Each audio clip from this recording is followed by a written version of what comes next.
Hey everybody, this is Brandon with The Chosen Prime here, and we've got a very special one today with Robot Paradise RP01 Acoustic Wave.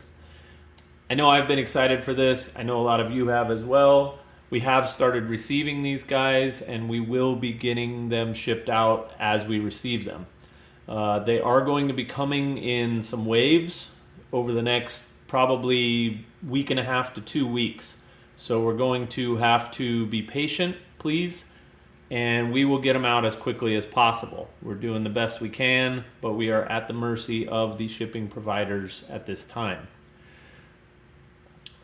Let's move on to getting a look here at everything that comes with this guy, as he comes with more accessories than anything we've ever seen from a Fans Toys or the like product.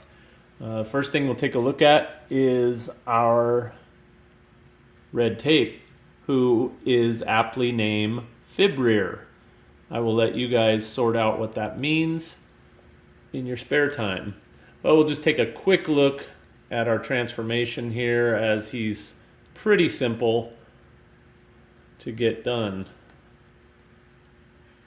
We got the heel spur here to keep him balanced, and this is all die cast here, so that gives you some nice weight balance and gives him good heels. They're stiff too, so if you want to get him in a pose that allows for, you know, some extra toe articulation there, you can do that and not have to worry too much.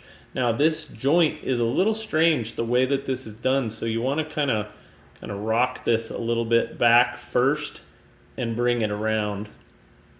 So you can kind of see how this rocks around on the back side. So you want to be careful with that when you're starting out here. Then you're just going to open up his abs there, stretch him out, and then unfurl the arms. The hands are just tucked in here like this, so we can pull those out easily as well. Everything comes together pretty good on him. He's really well done for a tape. Also has good motion. Everything's good on this guy as far as his range of motion. We'll get his head up here. This one just slides up like the original G1 tapes. And here we've got our minion. So we'll go to the pylons here, pile drivers, just to kind of show how these attach. So you're going to put the arm up like this, and it's just going to clip right in here like that. Now these pile drivers are not like what we've seen. I'm sorry, I got this on the wrong side, so let me grab the other one. So we see that the screws are not actually pointed out. These are not like other pile drivers we've seen before, because they only have 2 fixed positions. So you want to pop this button here, and that just releases them, but they do not hold in the in-between section. So I'm a little puzzled by that movement. I don't know what the upside to that was, but this is what we have. So other than that, got great range of motion. This guy can hold them way up here. We can spin them like this if we want. We've got good motion in the pile drivers. So we'll set him off to the side a little bit and take a look at some of the other accessories that come with Acoustic Wave. So we have our tape case, standard issue stuff, nothing special going on there. We got our back guns that just peg right in to the back of the cassette. Now these do pop out a little bit, like when you're messing with it. So just be aware of that they don't fly away on you. But we get our classic Rumble Frenzy look here, and then they also include 2 additional faces for this guy if I can get dialed in here on this. Let's see. This is a kind of a snarling face. Sorry, I can't get zeroed in there, but let's see if we can. And then this one is the laughing look here. So we got 3 different looks for his face, which is great. Kind of staying with the theme of the cassettes.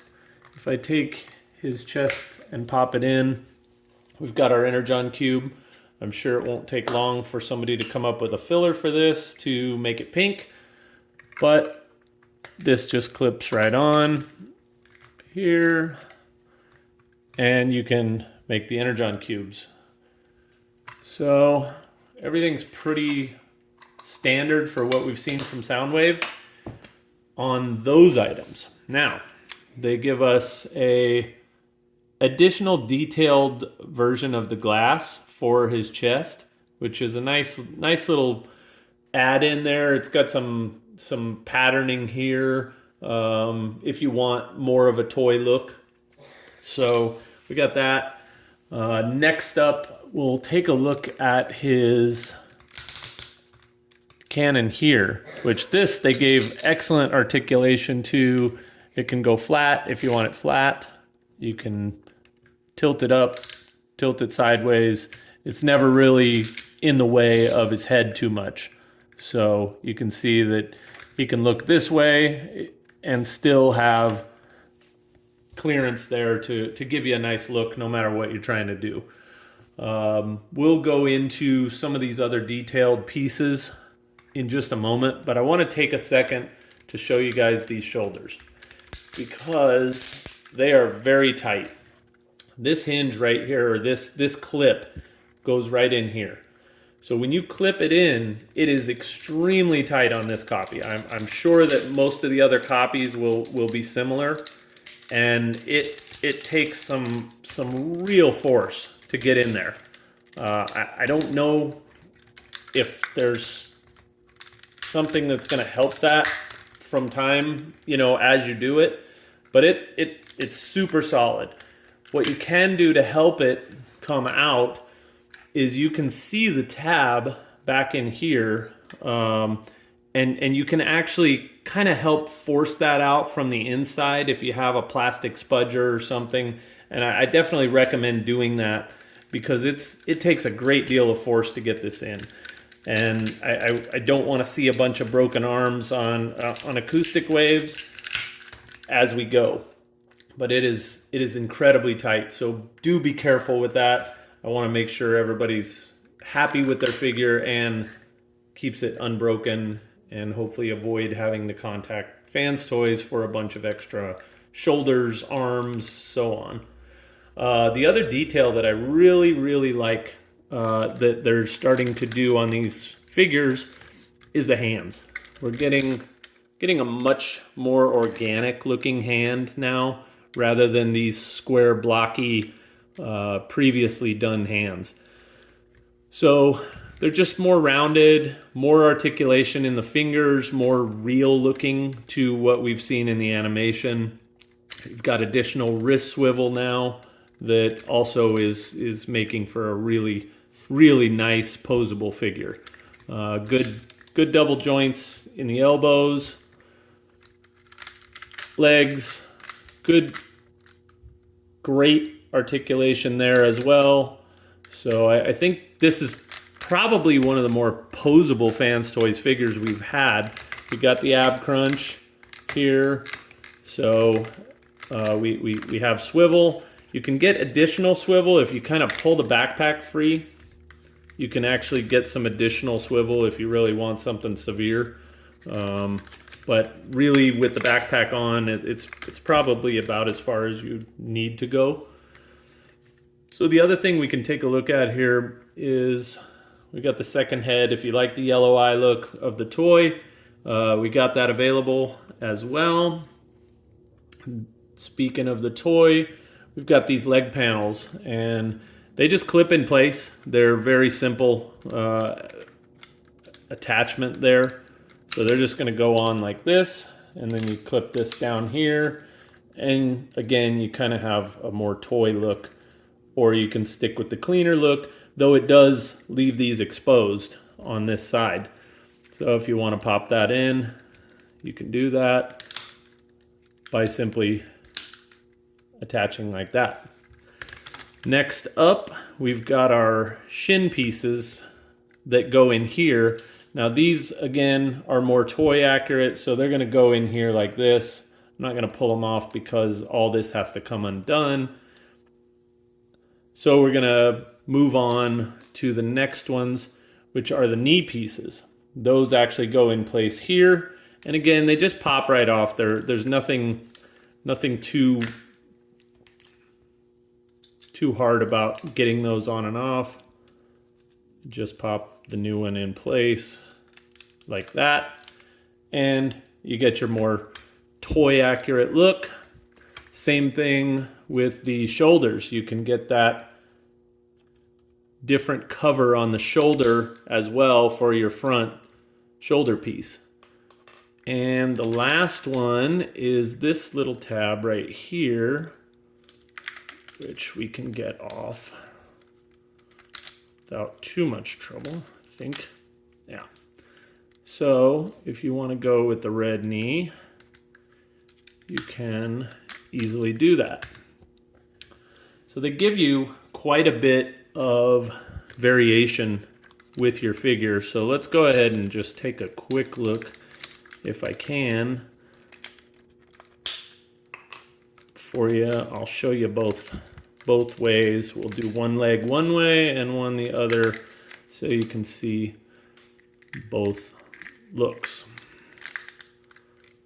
So again, that just pops back in. There's a peg up under here. So we're gonna pop that in place, pop that down, and then push this back on this side. So we'll take this one back off to give you the clean look of the other side. And this one, don't know if I've popped these off just yet, but let's see what we can do. Yeah, that's not the look right there. I might have to look into this one. Sorry, guys. I'm not sure how this one comes apart. But this will give you a pretty good idea of what we're dealing with there for your two different looks, depending on what you like on your sound wave. Everything else on this guy is super heavy. The die cast is mostly bottom loaded, but he's definitely plenty heavy, very much what we're used to. Very posable as well, as we went over. Great ankle tilts are adequate for sure. Head lift, great. And we've got our iconic Soundwave gun. So I'll just show you this real quick. So this kind of folds up like this and collapses. And then this pushes back in there. You will need a tool to pop that out, most likely. If you slide it all the way back in there, you'll need something to get it out. It's a little difficult. Just pop something in there, get it out, and then we will take a look at our Soundwave here, gun in hand. Maybe.